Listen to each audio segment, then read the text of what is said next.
Baahubali 2 the conclusion एक ऐसी movie है जिसने इंडियन सिनेमा की डेफिनेशन ही बदल दी। इस फिल्म ने न सिर्फ अपने पहले पार्ट की कहानी को शानदार तरीके से खत्म किया, बल्कि बॉक्स ऑफिस पर भी ऐसे रिकॉर्ड्स बनाए जिन्हें तोड़ना लगभग नामुमकिन था। डायरेक्टर एस राजामौली की ये मास्टरपीस मूवी हर सीन में ग्रैंडनेस और इमोशंस का परफेक्ट कॉम्बिनेशन दिखाती है। और इस वीडियो में मैं आपको बताने वाला हूँ बाहुबली 2 के कुछ ऐसे crazy facts and hidden secrets जो शायद आपने पहले कभी नहीं सुने होंगे। So let's start the video. Number 1, Baahubali 1 और बाहुबली 2 दोनों मूवीज एक साथ शूट की गई थी। इस कारण पहले डायरेक्टर एस राजामौली का प्लान था कि वो बाहुबली 2 को बाहुबली 1 मूवी की रिलीज के सिर्फ 2 महीने बाद ही रिलीज करेंगे, लेकिन पार्ट 2 की शूटिंग उस समय तक केवल 70% ही कंप्लीट हुई थी। इस कारण मूवी को 6 महीने बाद रिलीज करने का डिसाइड किया गया। पर 6 महीने बाद जब बाहुबली 2 की रिलीज का टाइम आया तो एस राजामौली मूवी के VFX से पूरी तरह सेटिस्फाई नहीं थे, इसलिए उन्होंने मूवी की रिलीज डेट को 1 साल और आगे बढ़ा दिया। पर दूसरे रीजंस के चलते ये मूवी 1 साल बाद भी रिलीज नहीं हुई। फिर पूरे 2 साल बाद यानी 2017 में जाकर बाहुबली 2 मूवी को रिलीज करवाया गया था। नंबर 2, आपको भी ये फैक्ट सुनकर हैरानी होगी कि बाहुबली को न सिर्फ इंडिया में बल्कि नॉर्थ कोरिया जैसे देश में भी ऑफिशियली स्क्रीन किया गया था। जी हाँ, वही नॉर्थ कोरिया जहाँ के लोगों के पास आज भी चलाने के लिए इंटरनेट या सोशल मीडिया नहीं है। साल 2016 में इस फिल्म को प्योंगयांग इंटरनेशनल फिल्म फेस्टिवल में दिखाया गया था, जो कि नॉर्थ कोरिया का सबसे बड़ा और इकलौता फिल्म फेस्टिवल माना जाता है। मतलब किम जोंग उन भी बाहुबली देखकर बोलता होगा, जियो रे बाहुबली। यहाँ तक कि नॉर्थ कोरिया में लोग बाहुबली को इलीगली अपने घरों की टीवी में लगाकर देखते हैं, जबकि नॉर्थ कोरिया में मूवीज देखना बैन है और अगर कोई अपने घर में मूवी देखते हुए पाया गया तो उसे उम्र कैद या मौत की सजा मिलती है। नंबर 3, हाल ही में यूट्यूब पर बाहुबली द इटर्नल वॉर का टीजर रिलीज किया गया है, जो कि एक एनिमेटेड मूवी होने वाली है। इस एनिमेटेड मूवी में अमरेंद्र बाहुबली की डेथ के बाद की लाइफ को दिखाया जाएगा, यानी अमरेंद्र बाहुबली की आत्मा पाताल लोक में चली जाती है और वहीं से उसकी आगे की स्टोरी कंटिन्यू होगी। इस मूवी की स्टोरी बाहुबली 1 और 2 से पूरी तरह कनेक्टेड होगी, पर फिर भी इसे डायरेक्टली बाहुबली 3 नहीं कहा जा सकता है। ये मूवी भी 2 पार्ट्स में रिलीज होगी और इसके फर्स्ट पार्ट का बजट 120 करोड़ है, जो कि एक इंडियन एनिमेटेड मूवी के हिसाब से काफी ज्यादा बजट है। ये अब तक की सबसे महंगी इंडियन एनिमेटेड मूवी होने वाली है। इसके फर्स्ट पार्ट को 2027 में रिलीज किया जाएगा। इसमें बाहुबली का एनिमेटेड कैरेक्टर बिल्कुल प्रभास की तरह ही दिखने वाला है। नंबर 4, क्या आपको पता है कि हाल ही में 2 नवंबर 2025 को इंडियन स्पेस एजेंसी इसरो ने बाहुबली नाम के रॉकेट को अंतरिक्ष में लॉन्च किया है। इस रॉकेट का नाम बाहुबली इसलिए रखा गया है क्योंकि ये बहुत ताकतवर और भारी रॉकेट लॉन्चर है, जो एक साथ कई सैटेलाइट्स को अंतरिक्ष में ले जाने की क्षमता रखता है। और ये अब तक भारत का सबसे ज्यादा ताकतवर रॉकेट है, जिसने सबसे भारी सैटेलाइट को अंतरिक्ष में पहुंचाया है। इस रॉकेट के जरिए इसरो ने इंडियन नेवी के नेविगेशन सिस्टम को और मजबूत बनाने के लिए एक एडवांस सैटेलाइट को अंतरिक्ष में भेजा है। इस सैटेलाइट की मदद से इंडियन नेवी को समुद्र में बेटर कम्युनिकेशन और सुरक्षा से जुड़ी इंफॉर्मेशन रियल टाइम में मिलेंगी। नंबर 5, मूवी का ये सीन जिसमें बाहुबली भल्लाल देव के इस रथ पर चढ़कर इस रथ को तोड़ देता है, तो मूवी के इस सीन का आइडिया एस राजामौली को तब आया था जब वो बाली देश के एक सिटी पार्क में घूमने गए थे। तब उन्होंने उस पार्क में एक स्टेचू देखा जो कि महाभारत के कर्ण और घटोत्कच का था। इस स्टेचू में आप कर्ण और घटोत्कच को युद्ध करते हुए देख सकते हैं। इसी स्टेचू को ध्यान में रखकर एस राजामौली ने बाहुबली 2 मूवी का ये फाइट सीन डिजाइन किया था। नंबर 6, बाहुबली 1 के लिए प्रभास को 20 करोड़ और बाहुबली 2 के लिए 25 करोड़ की फीस दी गई थी, तो वहीं राणा दग्गुप्ती को पार्ट 1 के लिए 10 करोड़ और पार्ट 2 के लिए 15 करोड़ रुपए मिले थे। लेकिन डायरेक्टर एस राजामौली ने इन दोनों मूवीज से प्रभास और राणा दग्गुप्ती से भी ज्यादा रुपए कमाए थे, क्योंकि उन्होंने इन मूवीज के लिए डायरेक्टली तो 28 करोड़ की फीस चार्ज की थी, पर उन्होंने दोनों मूवीज के प्रॉफिट से भी 1/3 हिस्सा लिया था। इस कारण उनकी टोटल कमाई लगभग 200 करोड़ बनती है। नंबर 7, क्या आपने बाहुबली 2 मूवी में ये नोटिस किया था कि अमरेंद्र बाहुबली पूरी मूवी में भल्लाल देव से सिर्फ 2 ही बार बात करता है। पहली बार तब जब देवसेना के गोद भराई फंक्शन पर भल्लाल देव अमरेंद्र बाहुबली को सेनापति के पद से हटा देता है, और दूसरी बार तब जब बाहुबली राजमहल में इस आदमी की गर्दन काट देता है क्योंकि उसने देवसेना को गलत तरीके से छूने की कोशिश की थी। इन 2 सीन्स के अलावा अमरेंद्र कभी इस मूवी में भल्लाल देव से बात नहीं करता है। नंबर 8, बाहुबली 2 की रिलीज से पहले मेकर्स के लिए एक काफी शॉकिंग इंसिडेंट हुआ था, क्योंकि इस मूवी का एक बहुत ही इंपॉर्टेंट सीन इंटरनेट पर लीक हो गया था। दरअसल मूवी के VFX का काम हैदराबाद के अन्नपूर्णा स्टूडियोज में किया जा रहा था। इस स्टूडियो में काम करने वाला एक ग्राफिक डिजाइनर जिसका नाम कृष्णा दयानंद चौधरी था, उसने फिल्म के सर्वर को एक्सेस करके पेन ड्राइव में मूवी का क्लाइमेक्स वाला फाइट सीन चुरा लिया। इस चुराए गए फाइट सीन की लेंथ लगभग 9 मिनट थी। हालांकि ये सीन अनएडिटेड था, यानी अभी तक इस लीक्ड फाइट सीन पर VFX या CGI नहीं किया गया था। कृष्णा दयानंद चौधरी ने ये वीडियो अपने दोस्तों को शेयर कर दिया और फिर उन दोस्तों ने मूवी के इस सीन को YouTube और Facebook जैसी सोशल मीडिया साइट्स पर अपलोड कर दिया। इस लीक के बाद मेकर्स को काफी परेशानी का सामना करना पड़ा, लेकिन अच्छी बात ये रही कि अन्नपूर्णा स्टूडियोज के उस एम्प्लॉय को वीडियो लीक होने के अगले ही दिन अरेस्ट कर लिया गया और उस लीक्ड वीडियो को भी इंटरनेट से तुरंत हटा दिया गया। नंबर 9, बाहुबली 2 मूवी का टोटल बजट 280 करोड़ था। लेकिन आपको जानकर हैरानी होगी कि केवल इस मूवी के क्लाइमेक्स फाइट सीन के लिए 30 करोड़ रुपए खर्च किए गए थे। इस क्लाइमेक्स फाइट सीन को शूट करने में 2 हफ्ते से भी ज्यादा का टाइम लगा था। नंबर 10, बाहुबली मूवी में एक ऐसी हिडन डिटेल थी जिसे शायद आपने नोटिस नहीं किया होगा। मूवी का ये स्टेचू वाला आइकॉनिक सीन तो आपको याद ही होगा, जब मजदूरों से रस्सी छूटने के बाद स्टेचू नीचे गिरने लगता है। इसी सीन में भल्लाल देव की स्टेचू के नीचे लाल पाउडर के छोटे छोटे ढेर रखे होते हैं। तो ढेरों को डेकोरेशन के लिए यहाँ नहीं रखा गया था, बल्कि इसलिए रखा गया था कि जब स्टेचू को सीधा खड़ा किया जाता है तब सबसे ज्यादा झटका एक स्पेसिफिक जगह पर लगता है, और इसी शॉक को अब्सॉर्ब करने के लिए इन लाल पाउडर के ढेरों को यहाँ मूर्ति के नीचे रखा गया था। नंबर 11, बाहुबली के इस सीन में हमें अमरेंद्र बाहुबली के पिता विक्रम देव की एक फोटो दिखाई जाती है, जिनकी मौत बाहुबली के पैदा होने से कुछ समय पहले ही हो जाती है। फोटो में महाराजा विक्रम देव की शक्ल लगभग अमरेंद्र और महेंद्र बाहुबली से मिलती है, लेकिन जब आप महाराजा विक्रम देव की इस फोटो को थोड़ा जूम करके देखोगे तो आपको पता चलेगा कि विक्रम देव की शक्ल राइट साइड से तो बाहुबली के जैसी है, लेकिन लेफ्ट साइड की शक्ल थोड़ी बहुत भल्लाल देव से भी मिलती है। नंबर 12, पहले बाहुबली मूवी में सूर्या को भी किसी अननोन कैरेक्टर के लिए कास्ट किया जाने वाला था। शायद उन्हें असलम खान का रोल ऑफर किया गया था, पर सूर्या को लगा था कि ये मूवी नहीं चलेगी। ये बात उन्होंने खुद एक इंटरव्यू में कही थी, और सूर्या ने यह भी बताया कि उन्हें आज भी इस मूवी में काम न करने का पछतावा है। नंबर 13, केरल के बिजनेस टाइकून रवि पिल्लई की बेटी डॉक्टर आरती पिल्लई की शादी में बाहुबली मूवी के जैसे सेट को रियल लाइफ में रिक्रिएट किया गया था। इस शादी में बाहुबली मूवी के महल जैसा सेट 8 एकड़ में तैयार किया गया था, जिसकी कीमत करीब 20 करोड़ रुपए थी। शादी के इस सेट को डिजाइन करने के लिए साउथ के जाने माने आर्ट डायरेक्टर साबू सिरील को हायर किया गया था, जिन्होंने बाहुबली मूवी के सेट्स को भी डिजाइन किया था। नंबर 14, चलिए अब बात करते हैं बाहुबली 2 के कुछ कॉपी एंड इंस्पायर्ड सीन्स की। तो बाहुबली 2 का ये सीन जिसमें भल्लाल देव सांड से फाइट करता है, तो इस सीन को 2014 की हरक्यूलिस मूवी से इंस्पिरेशन लेकर बनाया गया था, जिसमें ड्वेन जॉनसन का कैरेक्टर भी इसी तरह एक जंगली सुअर से लड़ता है। यहाँ तक कि स्टेच्यू के गिरने वाला ये सीन भी इसी मूवी से इंस्पायर्ड था।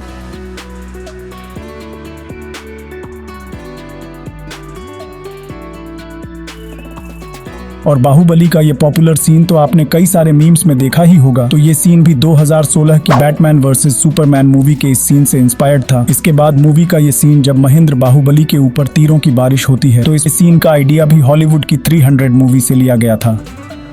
नंबर 15, बाहुबली मूवी का ये सीन जिसमें जलते हुए सींगों वाला सांड देवसेना की ओर उसे मारने के लिए आता है, तब बाहुबली उस सांड से देवसेना को बचा लेता है। पर क्या आप जानते हो कि इस सीन को शूट करने के लिए सेट पर एक आदमी के हाथों में बैल के सिर का एक डमी मॉडल दिया गया था। उस डमी मॉडल की मदद से पहले रॉ फुटेज शूट की गई, बाद में VFX टीम ने इस रॉ फुटेज पर VFX ऐड करके इस सीन को एकदम असली बैल जैसा बना दिया। नंबर 16, क्या आपने बाहुबली मूवी में ये नोटिस किया कि जिस एक्टर ने भल्लाल देव के बेटे भद्रा का रोल प्ले किया था, वहीं भद्रा जिसका सिर महेंद्र बाहुबली काट देता है, वो एक्टर और कोई नहीं बल्कि अडिविशेष है, जिन्होंने आगे चलकर मेजर जैसी बेहतरीन और ब्लॉकबस्टर मूवी भी दी थी। नंबर 17, मूवी में भल्लाल देव का स्टैचू VFX से नहीं बल्कि असली में बनाया गया था, जिसकी हाइट 100 फीट थी। इस स्टैचू को 200 से ज्यादा लोगों ने मिलकर बनाया था और इसका वजन 8000 किलो था। इस स्टैचू को सीधा खड़ा करने के लिए 4 क्रेन्स का यूज किया गया था और इसे खड़ा करने में पूरे 12 दिन लगे थे, और इस स्टैचू को 3D प्रिंटिंग टेक्नोलॉजी की हेल्प से डिजाइन किया गया था। नंबर 18, बाहुबली 1 की रिलीज के बाद राजामौली ने अनाउंस किया था कि बाहुबली मूवी का अपना एक म्यूजियम बनाया जाएगा, जिसमें इस मूवी के वेपन्स, आर्मर्स एंड कॉस्ट्यूम्स होंगे जो एक्टर्स ने पहने थे, और अनाउंसमेंट के बाद रामोजी फिल्म सिटी में ही इस म्यूजियम को बना दिया गया। नंबर 19, राणा दग्गुप्ती ने मूवी के प्रमोशन के दौरान ये बताया था कि वो अपनी राइट आई से कुछ भी नहीं देख सकते हैं, क्योंकि उनकी ये आंख बचपन में ही खराब हो गई थी। इसलिए राणा की राइट आई असल में एक कॉर्नियल ट्रांसप्लांट है, यानी किसी दूसरे आदमी ने अपनी आई राणा दग्गुप्ती को डोनेट की थी। राणा ने कहा था कि उन्हें खासतौर पर एक्शन सीन्स शूट करने में काफी मुश्किल होती थी, क्योंकि एक आंख से डेप्थ और डिस्टेंस समझना आसान नहीं होता, लेकिन इसके बावजूद उन्होंने बिना किसी डर के इतने बड़े और खतरनाक एक्शन सीन्स किए। नंबर 20, बाहुबली 2 के लिए ऑडियंस में इतना एक्साइटमेंट था कि सिर्फ 24 घंटों में 10 लाख टिकट ऑनलाइन बिक गए, और टिकट सेलिंग वेबसाइट पर इतना ज्यादा ट्रैफिक आया कि वेबसाइट क्रैश हो गई। और जब बाहुबली 2 का ट्रेलर यूट्यूब पर रिलीज किया गया तो उस पर भी एक दिन में 50 मिलियन व्यूज आ गए। साथ ही जब ये मूवी थिएटर्स में रिलीज हुई तो इसने अपने फर्स्ट डे पर ही 100 करोड़ रुपए कमा लिए। ये उस टाइम इंडिया की पहली ऐसी मूवी बन गई जिसने सबसे कम समय में 100 करोड़ की अर्निंग कर ली थी। फिल्म ने बॉक्स ऑफिस पर टोटल 1810 करोड़ की कमाई की थी, और ये मूवी इंडिया में सबसे ज्यादा कमाई करने वाली मूवी बन गई। और अगर आपको ये वीडियो अच्छा लगा हो तो चैनल को जरूर सब्सक्राइब करना, एंड राइट वाले वीडियो पर क्लिक करके आप बाहुबली 1 का फुल फैक्ट वीडियो भी देख सकते हो।